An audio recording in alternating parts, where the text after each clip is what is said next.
Angelica. Siyempre, Angelica, sabi mo nga ito yung first time mong kambal. Yes, yes. Tell us your journey, ano yung paghahanda mo, gaano ka-challenging yung gumanap na kambal, yung paano ka nagbibitiw sa isang character, papunta sa isang character nang hindi ka nahihirapan.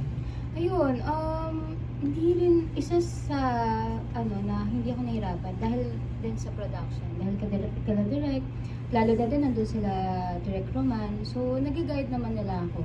Saka yung pinanghugutan ko dito, kasi Gemini ako eh. Yeah, I have two personalities eh. So, ginawa ko siya, lalo na't saktong-sakto. Yung isang personality ko is yung sa, parang, anong tawag doon? Lalaki?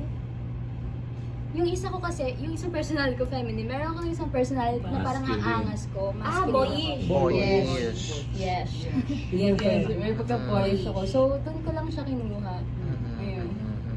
Pero hindi naman nahirapan ka from one scene to another. Ako naman si Persona 1. Itong scene na to, Persona 2 naman. Yung pagpapalit ng characters sa isang araw. Medyo mahirap, lalo na kapag sa sa mga crime scenes, yung mga medyo madrama na eksena. Doon medyo nahirapan ako, pero parang hindi naman masyado kasi yun nga yung personality ko, mabilis din ako magbago ng mood eh. Mabilis. Oo.